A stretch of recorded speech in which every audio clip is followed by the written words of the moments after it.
Loneliness. A word that carries with it a certain weight, doesn't it? It feels heavy, suffocating, and overwhelming. But why do we fear it so much? Why does the mere thought of being alone make our hearts race, our minds whirl, and our spirits retreat?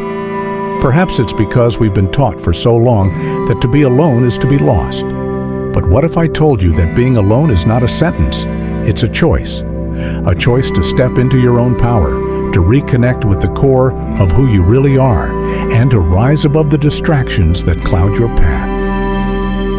Being alone is not the absence of others, it's the presence of yourself. And that, my friend, is where true transformation begins. Think about it for a moment. When was the last time you had a moment to simply be? Not to worry about what others expect from you, not to rush from one task to the next, not to drown in the noise of everyday life, to simply sit, breathe, and listen to the sound of your own thoughts. That is the gift of solitude. We fear being alone because we're afraid of the silence. But in that silence lies the key to understanding ourselves. In the stillness, we can hear the whispers of our hearts. In the quiet, we find clarity. The world doesn't need your constant chatter. What you need is to listen to the deep, undeniable truth that's within you, waiting for you to hear it. Only in the stillness can you truly begin to hear your own voice.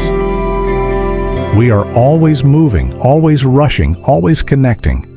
Yet, when was the last time you stopped to think about your own desires, your own goals, your own dreams?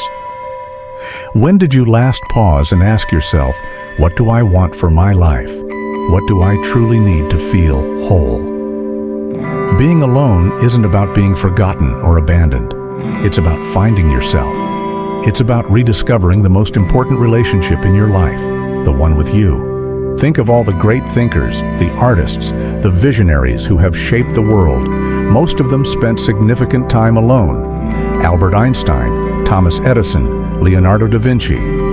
These giants of history knew something that we often forget.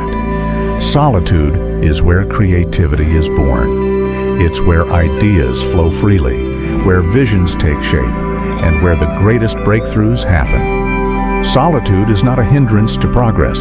It is the very foundation of it. Being alone is a chance to step back, to reset, and to realign with your true self. It's a time to process the lessons you've learned and prepare for the next chapter of your journey. Without the influence of others, you can hear the whispers of your soul, guiding you toward the life you are meant to live. When you are alone, you are free from the noise of the world and the expectations of others. You can finally hear what you've been trying to say to yourself for so long. Solitude allows you to be fully present with yourself.